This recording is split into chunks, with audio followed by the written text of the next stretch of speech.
Hey girls, so I'm just gonna quickly do a second video here. I just made my pregnancy vlog for week 25, looking back on 24, but it got too long, so I'm gonna go ahead and do my doctor's appointment visit in this video because I wanted to tell you guys a little bit about what's going on. So yeah, doctor's appointment today at 10:30. I got in there, they weighed me, they took my blood pressure, and my weight was up for 4 weeks, was almost 7 pounds, wasn't quite 7 pounds. So I went from not really gaining any weight for like 2 visits, so that's about 6 to 8 weeks or so. I wasn't really gaining any weight, maybe 1 pound to 3 pounds or so. And then all of a sudden, almost 7 pounds, which I was like, what? Holy crap, that's crazy. But the doctor said that, you're in your 6th month now, and baby's starting to gain weight, and you're just going to have spurts like that. So, if you feel like you're, gaining too much weight, then we can talk about it. But as of what I see, on your charts, you look just fine. So that made me feel really good. He said that if I come in, for my next appointment and I only gain 1 pound, then that's totally fine because, maybe a baby's kind of stabilizing a little bit and I'm not gaining as much weight. But then he said, in 2 visits from now, I could, gain double that amount or whatever. So he says he's totally happy with that. I think I'm up a total from when I started. Let's see. Yeah, what did he say? I don't remember what he said my starting weight was. I should have written it down.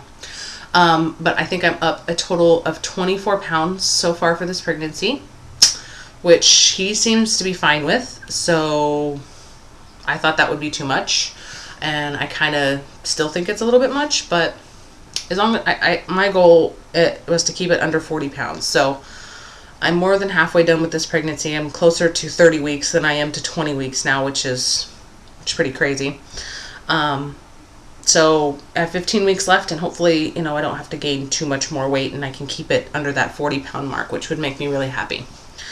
Blood pressure was really good. It was not elevated at all. Doctor was really happy with it, and I should have written it down, but I didn't.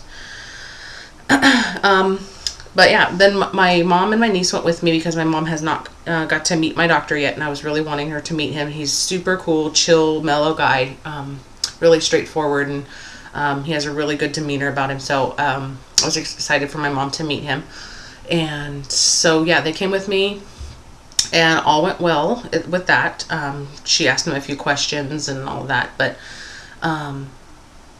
yeah, as far as the actual appointment being in the room goes, he, I started off by telling him some things that I had been writing down for the week. Like I had mentioned to you guys in my pregnancy vlog, my nipples leaking and all that stuff. He said that's totally fine.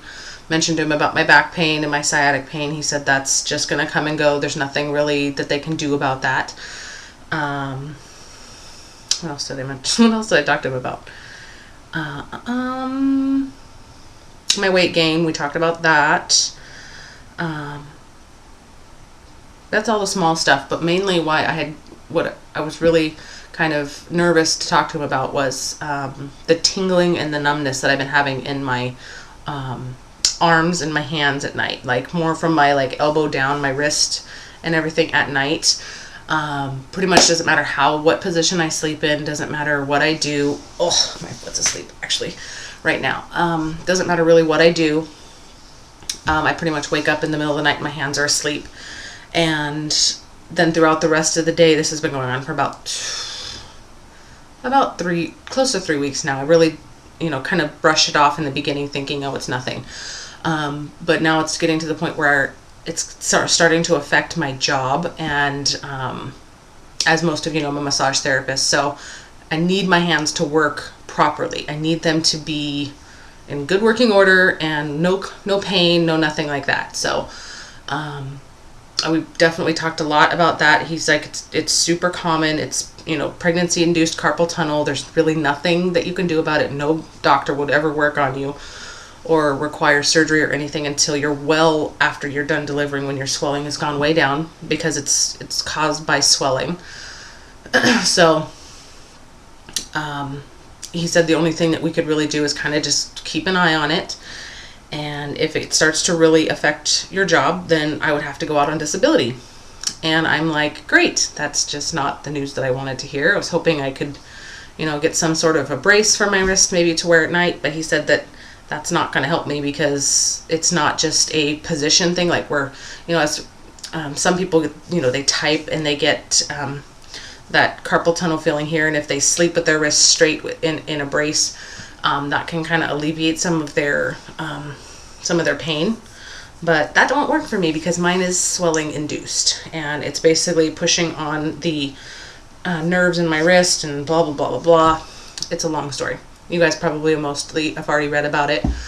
But yeah, so I'm going to keep trying to do my job and see if I can make it work. But I'm going to talk to my boss at work tomorrow and see what she recommends I do.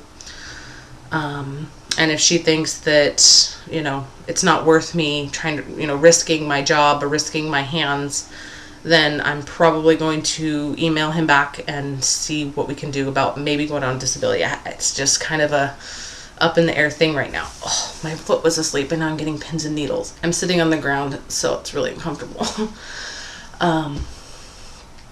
Yeah, that was pretty much the major thing that happened at my doctor's appointment today. But I mean, it's not like I'm scared to go out on disability. It's just something that I wasn't really planning on.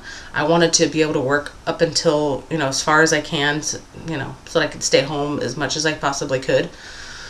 But thank God that before even getting pregnant, my husband and I signed up for a temporary disability thing through a life insurance company for me, just in case I were to ever, get injured on the job or anything like that. I would have extra money other than just what the state provides me. So, yeah, I get that, or I would get that, and then plus whatever the state provides. So, I mean, I would still be able to live. It's not like I wouldn't have any money at all, but I just wasn't planning on staying home yet, I mean, I guess it would be nice not have to drive to work, but that really wasn't in my plans. So, like I said, I'm just going to watch it and see how it goes. And yeah, I'll keep you guys updated on that. But as far as my doctor's appointment, that's pretty much it. Oh, my fundal height. He didn't measure me my last doctor's appointment, and I was at like 20 and a half weeks then, or 21 weeks then, something like that. He didn't measure me last time, so I don't know, where I was before that. But this week I was 26 centimeters, so I'm actually 1 centimeter bigger than I should technically be according to them, but it's only by a couple of days, so they say you could give or take 2 weeks, so they're not worried about it, obviously. But he's like, whoa, you're definitely growing, and I'm like, tell me about it. I feel like I can't really see my feet as much anymore, and feel like, just bending down and putting my shoes on is a task, and, the belly is definitely starting to get in the way, and he kind of laughed about that. But yeah, that is doctor's appointment for my 25th week. I can't even believe I'm 25 weeks, guys. That's just, I know I say it every time, but it's just crazy. 15 more weeks until Tara's here, or less or more, give or take a few. But yeah, basically 15 weeks until her due date. So hope you guys are all doing well, and I will talk to everybody soon. Bye.